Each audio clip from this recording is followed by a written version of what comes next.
Baik, jumpa lagi dengan saya di kuliah Apoteker Anton.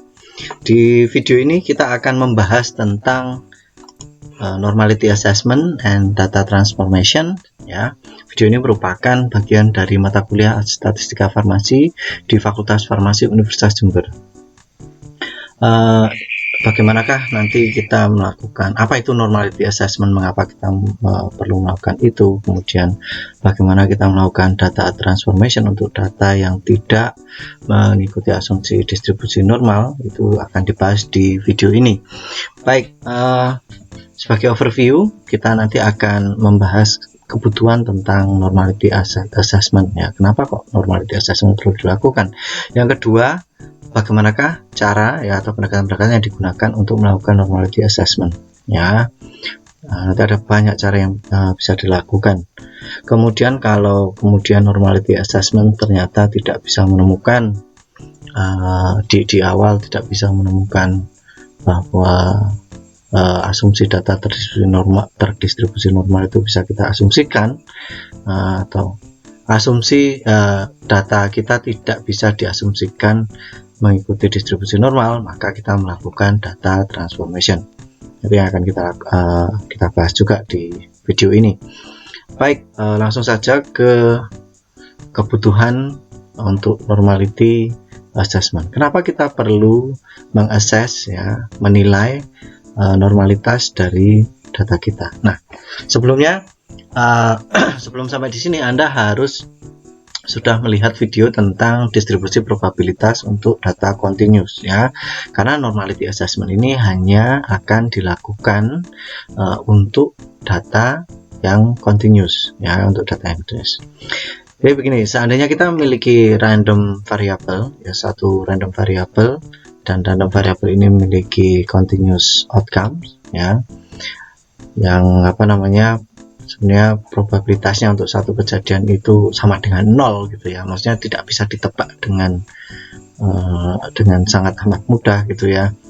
Maka kita biasanya cenderung menggunakan uji statistika parametrik gitu ya. Yang kita pilih biasanya metode parametrik ya, untuk melakukan yang namanya inferensi ya, statistik. Nah, jadi ini digunakan untuk mengetes data continuous gitu ya, karena kita menggunakan, kalau punya data continuous biasanya tesnya uji parametrik. Nah, uji parametrik biasanya berasumsi bahwa datanya ini mengikuti normal distribution atau Gaussian distribution gitu. Nah, selanjutnya, jadi dengan mengecek normalitas, dengan menilai normalitas dari data continuous yang kita miliki, maka kita bisa yakin bahwa kita memilih metode analisis parametrik yang benar ya. Secara general ya, saya di sini akan menyajikan algoritma ya, bagaimanakah kita melakukan normality assessment secara general. Kenapa kok ini urutan cara melakukan ini sebelum kita melakukan uji atau analisis parametrik ya. Jadi kalau kita punya continuous data, terutama yang variabel tergantung, tapi tidak selalu variabel tergantung. Misalnya untuk uji korelasi itu baik variabel tergantung maupun variabel bebasnya dalam bentuk continuous itu juga perlu di-assess normalitasnya ya, normalitasnya seperti apa. Jadi kalau kita punya data continuous, maka kita perlu melakukan normality assessment. Kalau normality assessment, kalau normality itu dapat diasumsikan, maksudnya datanya nanti menghasilkan setelah dianalisis memberikan petunjuk bahwa oh ya, data kita itu memiliki distribusi normal, maka kita bisa melakukan parametric test. Nah, tapi ada permasalahan. Gimana kalau misalnya kita nggak punya data kita ini tidak terdistribusi secara normal, maka kita perlu melakukan transformasi data ya, transformasi data. Yang namanya transformasi data ini jelas bukan terus datanya diubah secara sengaja dengan cara yang tidak adil gitu ya. yang tidak adil. Tapi ya kalau kita memberi perlakuan ke satu pengamatan, hasil pengamatan, ya semua hasil pengamatan harus diperlakukan sama. Nah, disitulah ada prinsip keadilan dalam ilmu statistika gitu ya. Nah, data transformation kemudian kita perlu lagi melakukan normality assessment ulang ya. Setelah ditransformasi datanya kita cek lagi apakah datanya normal atau tidak ya, apakah normalitasnya bisa diasumsikan atau tidak. Kita bisa berasumsi bahwa data kita itu terdistribusi mengikuti distribusi probabilitas normal atau tidak. Kalau tidak, kalau iya, ya kita bisa kemudian memilih uji parametrik. Nah, kalau tidak, maka kita perlu mencari uji non parametrik yang menjadi alternatif dari uji parametrik yang seharusnya kita pilih. Begitu ya. Jadi algoritmenya seperti itu ya. Semoga Anda cukup memahami. Jadi prinsipnya datanya di-assess normalitasnya, apakah distribusi normal. Kalau iya, pilih parametric test. Kalau enggak ya perlu transformasi data dulu. Kalau kemudian di-assess lagi, kalau sudah bisa mengikuti distribusi normal, kita memilih parametric test. Kalau tidak, maka kita perlu memilih uji non parametrik yang sebagai alternatif dari uji parametrik.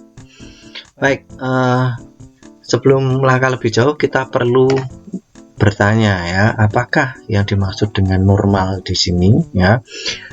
Jadi yang dimaksud dengan normal itu seperti apa? Mungkin Anda sudah tahu kalau yang dimaksud dengan normal adalah mengikuti distribusi normal ya, sebenarnya, atau Gaussian distribution ya, yang merupakan salah satu dari continuous probability distribution ya.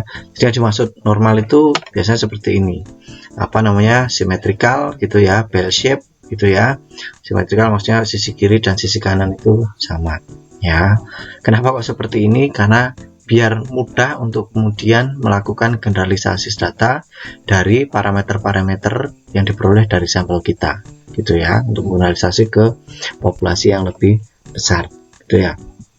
Jadi mungkin ini sudah Anda simak ya. Jadi kalau di antara di kurva distribusi normal ini AUC ya, area under the curve, antara 1,96 nilai Z minus 1,96 sampai dengan plus 1,96 itu nilai AUC-nya adalah 95%. Dalam arti kita bisa, kalau data kita bisa diasumsikan normal, maka kita bisa juga berasumsi bahwa 95% data kita itu berada di ini ya, di 95% data kita itu dekat dengan tengah-tengah gitu ya, ada di area ini gitu ya, bisa ditemukan di area ini.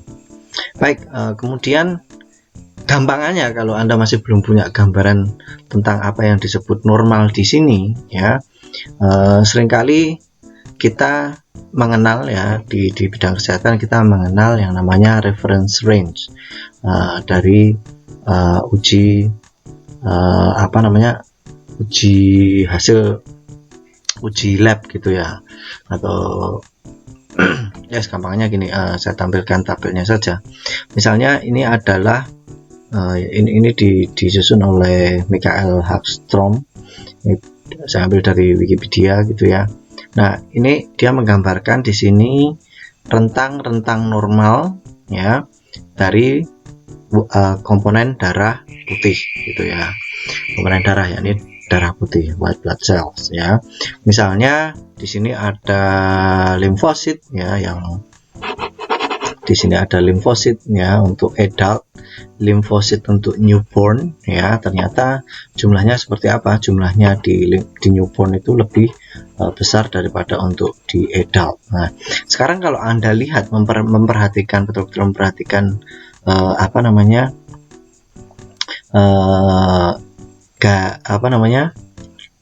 blok dari misalnya yang limfosit untuk newborn ini, yang dimaksud di sini di batas yang paling bawah dari limfosit ini sebenarnya adalah kalau dikonversi ke nilai Z itu ya yang Z-nya minus 1,96, sedangkan yang di sini ya plus 1,96.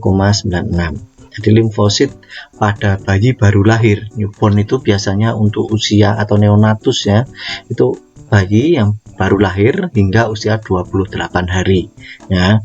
Nah, itu limfositnya akan tinggi sekali. Dia siap tempur gitu ya, siap tempur untuk melindungi tubuh gitu ya. Nah, itu sampai dengan sini misalnya ya 10 lebih ini. Nah, di sini ini yang di sini berarti 95% ya. Dalam arti pada bayi baru lahir, gampangnya gini. Pada data ini diperoleh dari sampel bayi newborn neonatus ya, dan 95% dari sampel yang kita sampling itu ya, kemungkinan ya limfositnya itu, kadar limfositnya, konsentrasi limfositnya itu sekitar itu ya, 95% itu berada di rentang itu. Sedangkan yang lain kan 95%. Kalau simetris berarti yang sebelah kiri tinggal 2,5%, kemudian yang kanan 2,5%, itu yang ada di ekstrem kanan gitu. Oke ya.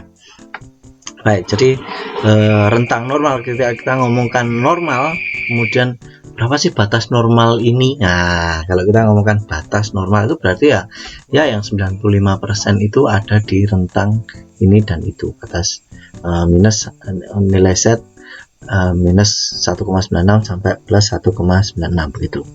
Nah, kemudian tentang bagaimana caranya mengakses normalitas ya, bagaimana cara menilai normalitas suatu kelompok data kontinus yang kita miliki. Ada 3 macam cara. Yang pertama adalah graphical atau visual methods ya, yang bisa terdiri dari pengamatan histogram, karena visual ya, grafis atau visual, jadi berdasarkan pengamatan.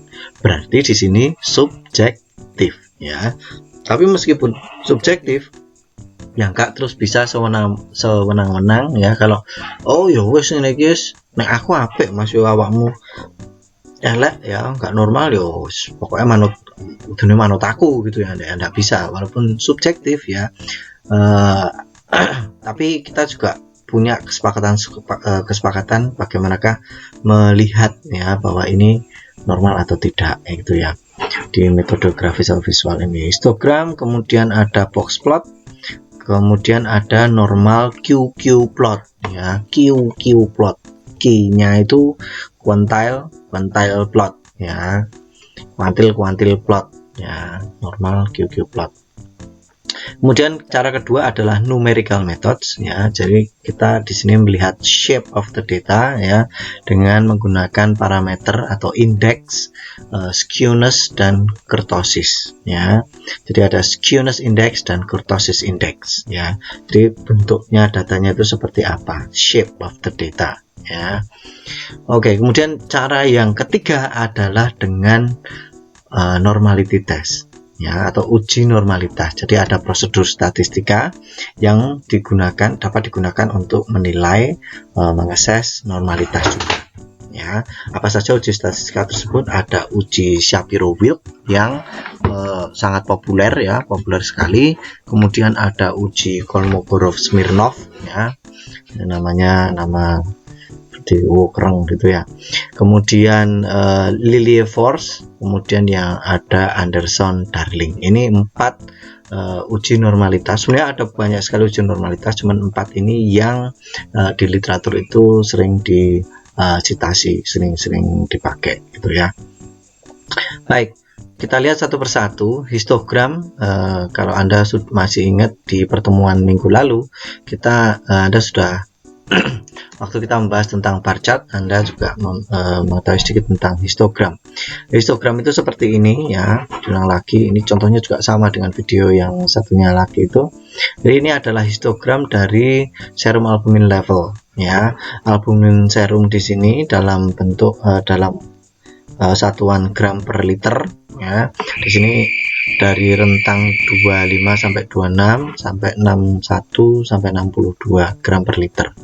Ya, kalau kita lihat di sini histogramnya ya mirip-mirip dengan kurva distribusi normal begitu ya. Jadi memuncak di tengah-tengah ya, di tengah-tengah. Kira-kira di antara 42 sampai 43 itu yang menjadi puncak dari pemusatan data ini.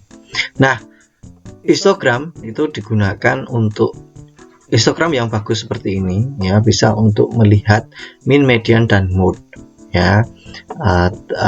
Jadi mean, median, dan mode di histogram yang terdistribusi normal seperti ini ya, bell shape ini symmetrical, itu ada di tengah ya, nggak tengah, maksudnya begini, nilainya itu nggak terlalu selisih jauh gitu ya. Ya, kalau kita misalnya menghasilkan data, kita bisa menghasilkan histogram seperti ini, kita bisa PD ya. PD yang pertama kita punya jadi PD untuk yang pertama kali kita punya data yang terdistribusi normal.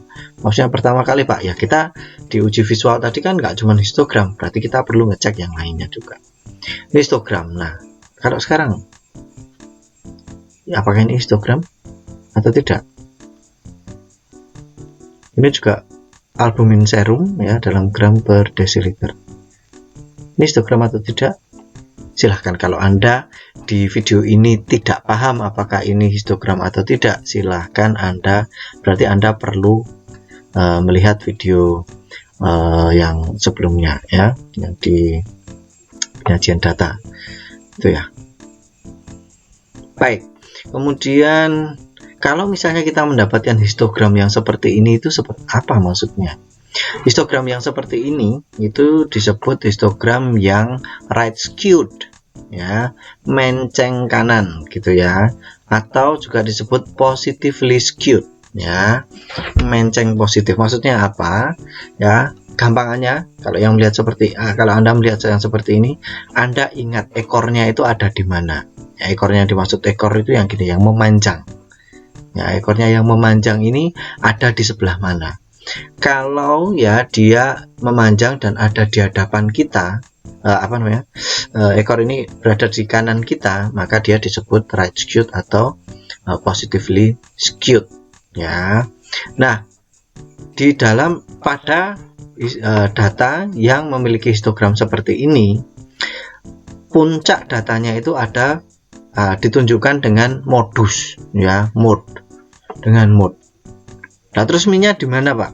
Minnya ada di sini ya, di tengah-tengah sini, di rata-rata sini, rata-rata nilainya sini.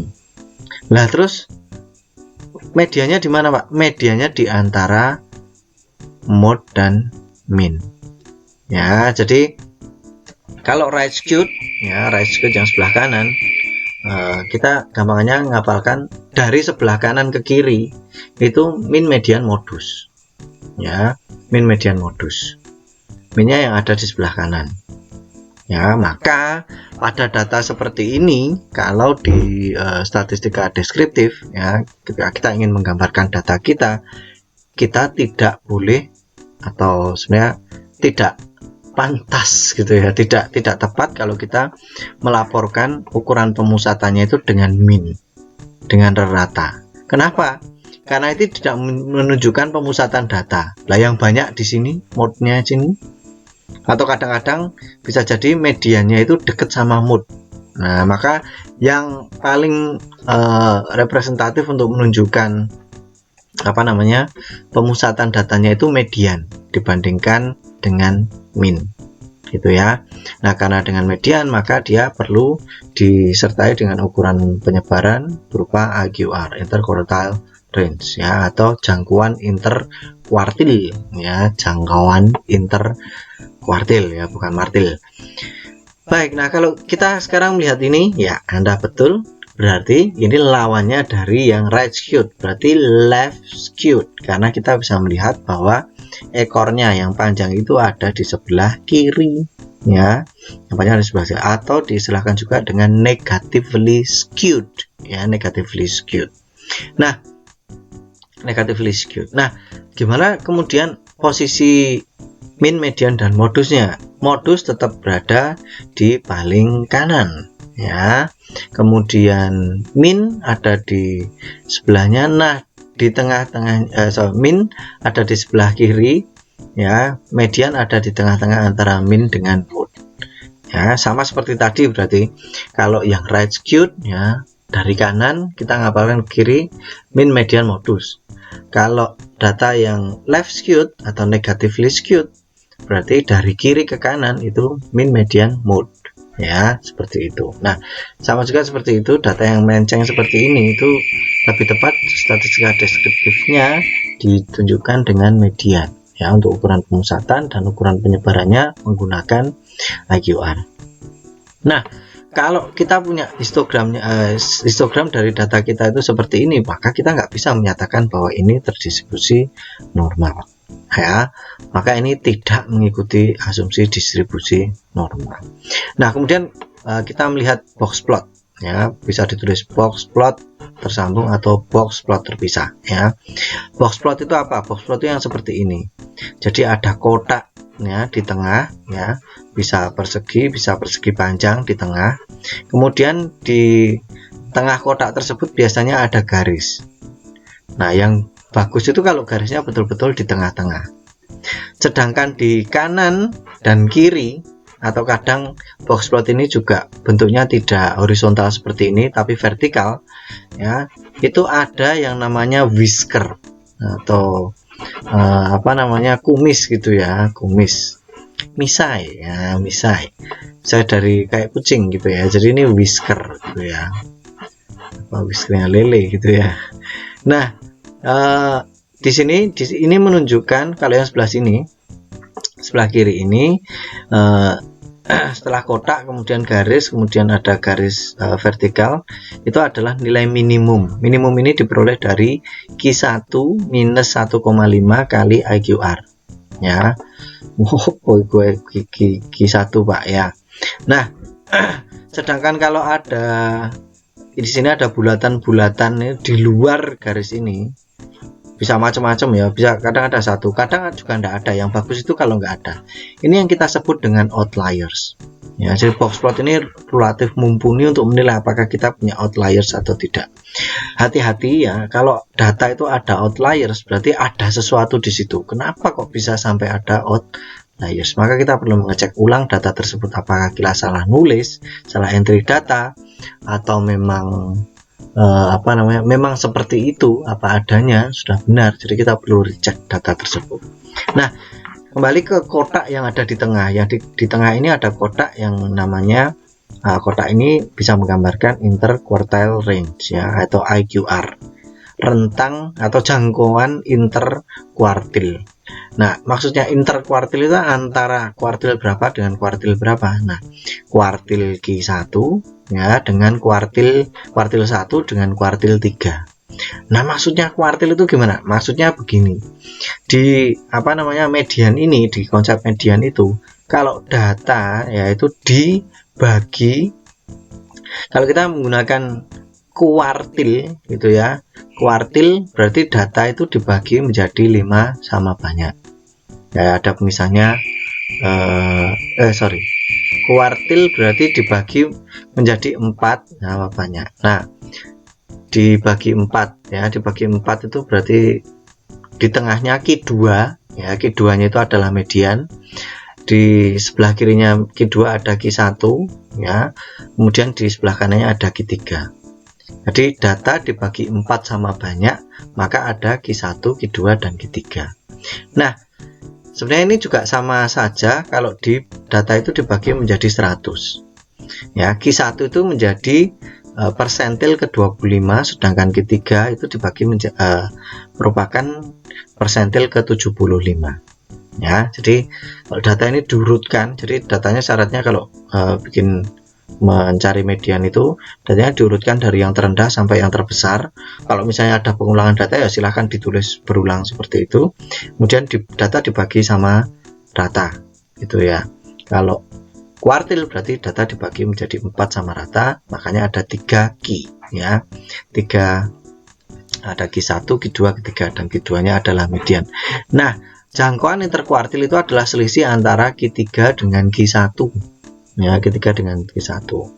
Nah, ini yang biasanya dipakai untuk menggambarkan menggambarkan ukuran penyebaran ketika kita melaporkan data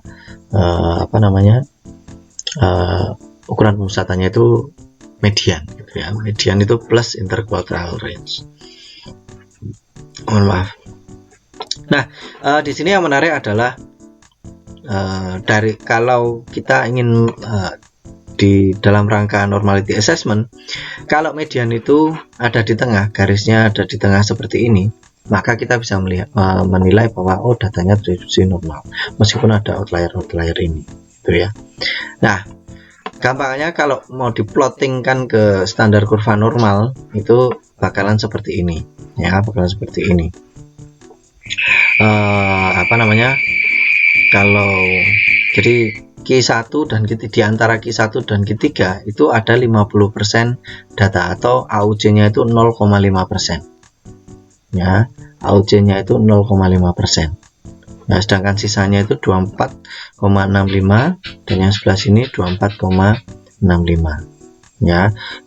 Yang sampai sini ya sampai minimum dan maksimum ya. Nanti masih ada sisanya sedikit ya kan, 0, berapa itu ya, 0,35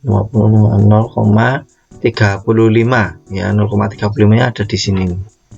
Nah, 0,35 nya ada di sisanya ya, begitu. Kalau ini mau diplotkan ke apa, kalau ini ada PDF itu berarti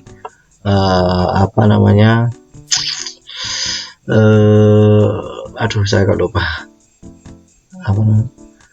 distribution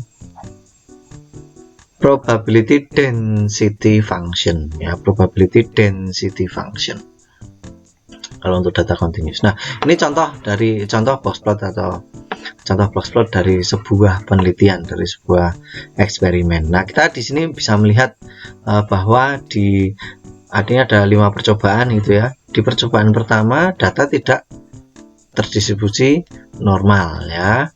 Kira-kira kurvanya cenderung kemana?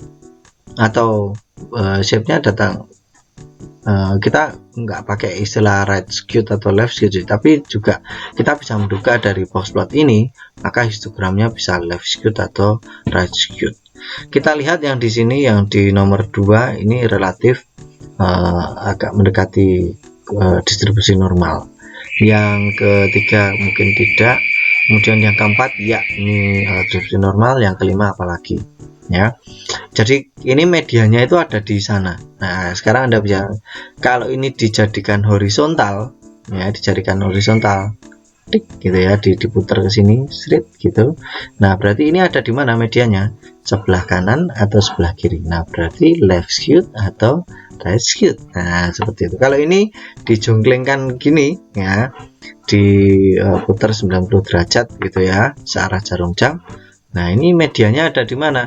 Sana atau sana. Nah, berarti dari sini bisa kita menduga histogramnya bakalan seperti apa gitu ya, yang cocok seperti apa. Di sini kita bisa menebak gitu ya, menebak histogramnya seperti apa. Baik, kemudian ada yang ketiga untuk visual, cara visual ya, atau graphical method gitu ya. Ada normal QQ plot. Normal QQ plot itu seperti ini, yang sebelah kanan. Di sebelah kanan ini Anda bisa melihat garis-garis hijau, kemudian di belakangnya ada titik-titik ya, lingkaran-lingkaran kecil begitu. Yang bagus adalah yang ini yang mengikuti plot atau garis berwarna hijau itu ya. Kalau data seperti ini maka ya kita lihat aja di sebelahnya. Nah, datanya ini terdistribusi normal. Bagaimana kalau datanya seperti ini, Pak? Ya, kalau seperti ini berarti kurang lebih ya. Karena ini kayak ularnya yang di belakang ini, yang di sebelah kiri itu ke bawah, kemudian yang sebelah kanan agak ke atas begini. Nah, biasanya ini menunjukkan bahwa data di tengah ini itu terlalu tinggi ya, terlalu munjung gitu ya. Sedangkan kalau ini karena yang di sini itu ke atas gitu ya, ke atas gitu, yang di sebelah kanan itu terlalu ke atas, maka data ini skewed. Nah, ini right skewed atau left skewed? Right skewed ya, yang atas ke atas. Kalau misalnya yang sebelah kirinya ke bawah dan ini dekat dengan garis itu biasanya left skewed ya. Oh ya, tadi saya belum menjelaskan apa itu normal QQ plot. Normal QQ plot itu sebenarnya sebenarnya plot ya, plot antara kuantil dengan kuantil ya. Nah, kuantilnya itu yang di sumbu X itu adalah, atau yang horizontal axis itu yang teoritis ya, kuantil teoritis ya, yang berdasarkan data observe kuantil atau data kuantil dari hasil pengamatan kita, gitu ya. Diplot begitu maka bisa dapat ketemu seperti itu, grafik yang seperti ini. Normal Google plot ini agak enak untuk juga dari lekuk-lekuknya ini yang seperti ular ini bisa digunakan untuk menduga juga histogram pergerakan seperti apa ya. Oke. Kemudian metode yang kedua, pendekatan kedua adalah skewness dan kurtosis, atau kita melihat indeks skewness dan indeks kurtosis. Nah, ini untuk melihat shape of the data atau bentuk data kita itu seperti apa ya, dan pasti punya ini skewness sama kurtosis ini punya rentang normal, dan itu biasanya juga tergantung dari software analisis yang kita gunakan. Kalau mau ngitung sendiri, pokoknya skewness sama kurtosis itu nilainya ya bisa menunjukkan bahwa data itu terdistribusi normal, sempurna, perfect, symmetrical gitu. Kalau nilainya 0 ya, kalau nilai mereka masing-masing 0 ya. Tapi pada umumnya kita bisa bilang kalau skewness antara -1 dan 1 itu data relatif ya mendekati, atau distribusi normal bisa kita asumsikan dari sana. Kita bisa mengasumsikan bahwa data kita memiliki distribusi normal. Begitu juga dengan kurtosis ya, antara -1 dengan 1. Tapi hati-hati, bisa jadi untuk software statistika tertentu itu memiliki rentang yang berbeda. Misalnya ya, saya menggunakan Stata. Setahu saya Stata itu nilai kurtosis normalnya itu 3 ya, jadi bukan 0, itu 3. Jadi kalau mendekati 3 itu bagus ya, mendekati 3 itu bagus. Baik. Nah, bagaimana kalau nilai kurtosisnya itu lebih dari atau kurang dari -1 atau lebih dari 1, Pak? Skewness ya, dan juga kurtosisnya. Mari kita lihat ya. Untuk skewed data ya, biasanya itu skewness indeksnya itu lebih dari +1 ya, lebih dari +1 itu yang right skewed ya. Kalau lebih dari +1 itu right skewed atau positively skewed. Kalau skewness indeksnya kurang atau kurang dari -1 itu negatively skewed ya. Nah, sekarang tentang kurtosis ya. Ada 3 istilah untuk kurtosis ya. Wah, ini lupa dulu ya. Ini ada istilah mesokurtik, leptokurtik, dan platikurtik ya. Apa itu mesokurtik, leptokurtik, platikurtik? Ini menunjukkan bentuk dari kurtosis itu sebenarnya bentuk kita melihat puncaknya data itu seperti apa gitu ya. Data itu melandai kah atau enggak ada puncaknya sama sekali, semua rata gitu ya, seperti dataran gitu ya, tinggi rata gitu, plato gitu ya, plato. Nah, itu seperti apa? Nah, gampangnya seperti ini ya. Kalau yang hijau ya, yang leptokurtik itu yang kurus itu di tengah memuncak gitu ya. Ya, pusat datanya memang betul-betul tinggi gitu ya, tapi ukuran dispersinya ini yang sebenarnya tidak begitu kita inginkan. Kalau yang kita inginkan adalah yang merah sebenarnya, yang mesokurtik. Ya, mesokurtik itu yang landai, yang ini yang perfect gitu ya. Sedangkan kalau yang platikurtik ya, platikurtik itu sangat landai sekali ya, sangat landai. Platikurtik itu kenapa kok platikurtik? Katanya sih ini karena seperti punggung platypus kalau dia jalan. Platypus kalau jalan gitu punggungnya itu ya, di platikurtik itu seperti itu ya. Itu istilah untuk platikurtik. Oh ya, enggak, tadi kalau leptokurtik itu biasanya kalau kurtosis indeksnya lebih dari +1, sedangkan platikurtik kalau kurtosis indeksnya kurang dari -1 ya, kurang dari -1 ya. Pokoknya tapi tadi tergantung software ya, sebenarnya apa yang dipakai. Misalnya kalau pakai SPSS itu yang dipakai ini kalau mendekati 0 itu makin baik, kalau melebihi itu agak bermasalah gitu ya. Kalau 10 wah bermasalah banget. Baik. Nah, kemudian metode yang ketiga adalah formal normality test. Tadi saya sampaikan ada 4 macam metode ya, Shapiro-Wilk, kemudian Kolmogorov Smirnov, kemudian Lilievore dan Anderson ini apa namanya itulah ya. Kemudian mereka ini sensitif terhadap outliers ya. Jadi kalau ada outliers, data yang harusnya nggak terdistribusi normal malah jadi bisa dianggap bisa berasumsi distribusi normal ya. Atau gini, kalau ada outliers bisa jadi data yang harusnya terdistribusi normal itu malah dianggap tidak terdistribusi normal gitu ya. Nah, makanya kita nggak bisa cuman bergantung pada normality test ini saja gitu ya. Kemudian juga bisa dipengaruhi oleh sampel size. Sampel size yang kalau misalnya sampel size semakin kecil ya, itu biasanya uji yang lebih cocok itu adalah Shapiro-Wilk ya. Yang dimaksud smaller sample itu seperti apa? Di beberapa literatur statistik itu biasanya dianggap kecil itu kalau kurang dari 30 ya, kurang dari 30. Jadi biasanya kalau kecil itu biasanya ya dia bisa mudah dideteksi atau untuk datanya itu terdistribusi normal. Kalau larger ya biasanya bisa konservatif banget, melenceng sidik orang normal gitu ya, lebih dari 100 larger sampel. Terus diantaranya itu apa ya? Diantaranya berarti kita bebas memilih ya. Nah, jadi apa ya? Kalau konservatif itu ya pokoknya gak nganu blas apa jenenge? Anu sedikit apa yang namanya agak melenceng sedikit gitu ya. Itu nggak dianggap normal ya. Apa namanya? Tidak disebut normal gitu ya. Nah, baik, kemudian di sini di uji normalitas ini biasanya null hipotesis yang dipakai itu adalah bahwa data terdistribusi normal atau bisa diasumsikan terdistribusi normal H0-nya. Jadi yang baik kemudian nilai P dari uji statistik ini seperti apa? Yang baik adalah kalau nilainya lebih dari 0,05. Karena kalau lebih dari 0,05 kita tidak bisa mereject H0 ya, kita nggak bisa mereject null hypothesis.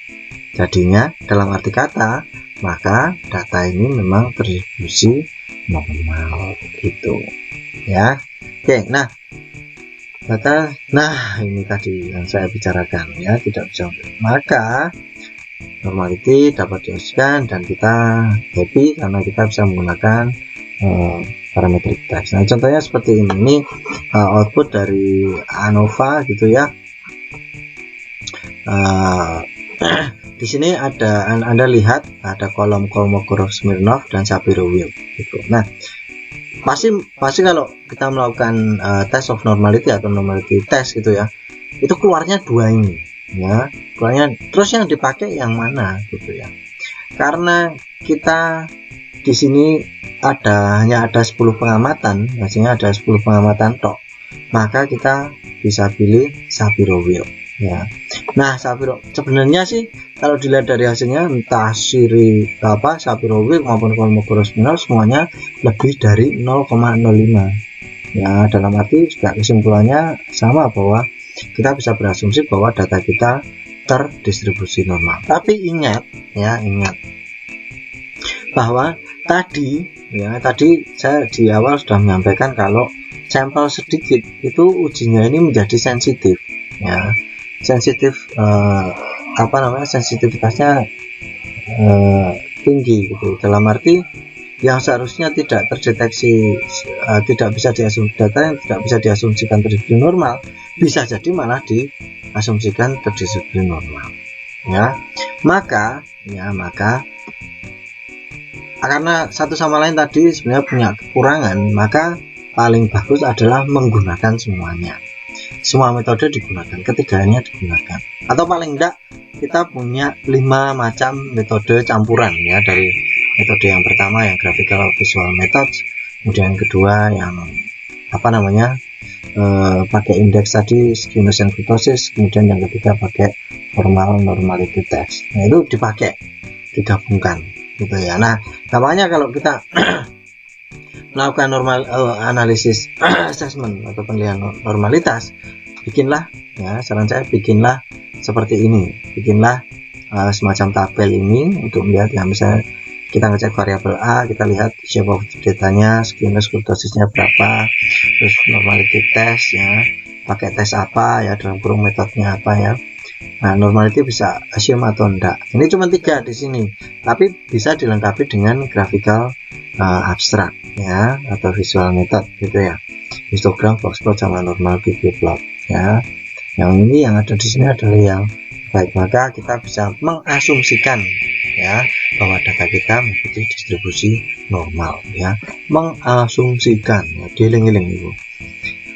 Baik, nah kalau misalnya tadi kita dapat data yang distribusi normal, kita pakai data uji parametrik. Kalau tidak distribusi normal, maka kita melakukan transformasi data. Kalau misalnya tadi yang skewed tadi ya, kita melakukan transformasi data.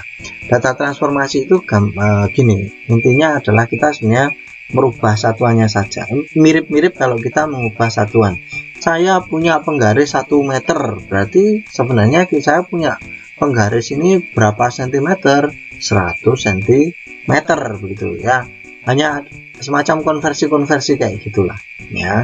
Tapi kita tidak, kalau punya penggaris 1 meter, saya punya berapa sentimeter, dipatahin terus punya 50 cm. Oh, tidak bisa, tidak seperti itu ya. Ya, kalau penggarisnya dipatahin semua harusnya gitu ya. Oke. Nah, maka di sini sebelum melakukan transformasi data dengan box plot, kalau ada outliers kita perlu melakukan pengecekan ulang. Perlukah kita menghapus ya outlier ini atau tidak ya. Kalau outlier agak aneh gitu ya, misalnya gini, gampangnya gini, ada kita misalnya ngecek ya berapa butir tablet ya penjualan penjualan berapa butir tablet penjualan di apotek. Sebenarnya ini bukan data ini sih, tapi data diskrit gitu ya, bukan data continuous, katakanlah seperti itu. Nah, tahu-tahu ada mereka yang menjual ada pembeli yang beli 1 toples gitu, meskipun itu enggak boleh gitu ya, itu enggak boleh dilakukan. Misalnya ada penyimpangan seperti itu, jangan-jangan salah nyatet, harusnya itu adalah pembelian ya, maksudnya bukan penjualan tapi pembelian, tapi salah nyatet dan lain sebagainya. Nah, perlu dicek ya, dirunut sehingga jelas ya. Kalau misalnya itu memang adalah penyimpangan yang terlalu besar ya, misalnya orang kan beli obat paling 10 ya, 20 gitu, 30 ya, kalau dengan resep misalnya 30, tapi nggak mungkin sampai 1000 ya, satu black gitu ya, nggak mungkin. Nah, kalau misalnya kita dapat data yang seperti itu, nah berarti kita perlu ngecek ya, karena apa? Dengan adanya 1000 itu rata-ratanya misalnya jadinya 40 gitu ya, akan melenceng jauh banget, ketarik sama yang 1000 itu di rata-ratanya. Nah, kita perlu menghapus itu. Nah, kalau menghapus satu itu ya semua dihapus, entry datanya ya, semua entry pengamatannya itu dihapus satu baris. Nah, cheating is not allowed ya. Jadi transformasi data ini bukan manipulasi data, artinya datanya dikai ongko piro gitu, saenake lah ongko ben apik, ini nggak boleh ya, tidak boleh seperti itu, sama sekali bukan seperti itu. Itu bukan karakter seorang peneliti ya, yang harus jujur. Nah, setelah itu perlu setelah melakukan transformasi data, maka perlu kemudian mengecek normalitas, mengakses ya, menilai normalitasnya lagi. Nah, kalau misalnya kita lihat gambarnya dari skewness-nya aja ya, dari skewness, kalau kita punya data yang positively skewed, berarti tadi ekornya ada di sebelah kanan. Nah, kita assess saja, kita nilai secara general ya, apakah skewed-nya itu moderate ya. Kalau kita punya moderate, maka kita perlu melakukan transformasi data dengan cara square root transformation ya. Square root itu berarti diakarkan. Kalau high ya, skewness-nya itu high, agak lumayan parah gitu ya, parah, jadi agak parah ya, nanti yang ekstrim sangat parah gitu ya. Kita menggunakan natural log transformation, jadi dilenkan ya. Kemudian kalau higher pakai log base 10 transformation, jadi log pakai log ya, yang biasa itu. Nah, kalau yang ekstrim itu pakai inverse transformation, jadi seper ya, dibuat seper ya, sepernya. Nah, bagaimana kalau negatively skewed? Gampangannya sebenarnya pokoknya sama ya, semua juga dilakukan square root transformation, natural log transformation. Log base ini kalau sesuai dengan kriteria mencengnya itu seberapa parah gitu ya. Kalau yang negatively skewed tapi sebelumnya ada proses refleksi ya, refleksi dibalikkan gitu ya, dibalikkan. Nah, ini maksud refleksi itu seperti apa ya? Jadi yang K itu misalnya ini adalah a constant from which a score is subtracted so that the smallest score is 1, usually equal to the largest score plus 1. Misalnya gini, kita punya data ya yang range-nya minimum maksimumnya misalnya 10 sampai dengan 39 ya. Dan ternyata ya data kita ini negatively skewed. Nah, negatively skewed itu berarti ngumpul ke kanan, yang sebelah kiri itu sedikit-dikit gitu ya, bagusnya di histogramnya.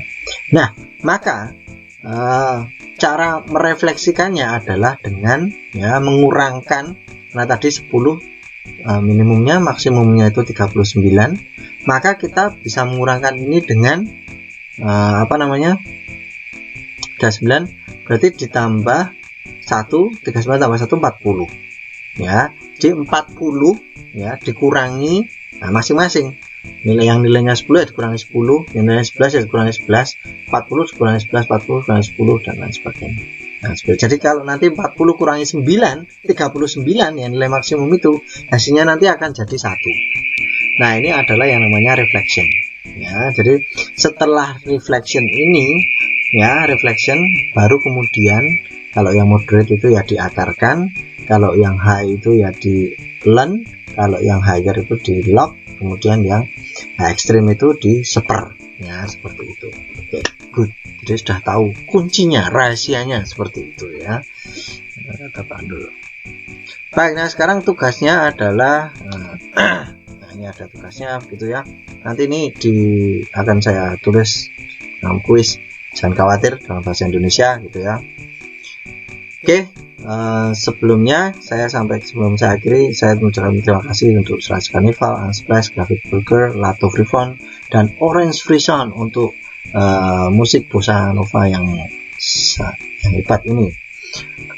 Baik, terima kasih ya. Semoga video ini berguna bagi Anda, semoga memberikan kejelasan tentang statistika dan tidak membuat Anda takut terhadap statistika, tapi lebih mencintai, lebih ingin tahu ya. Oke, bye-bye. Silahkan like dan subscribe kalau Anda mau, kalau tidak juga tidak apa-apa. Bye.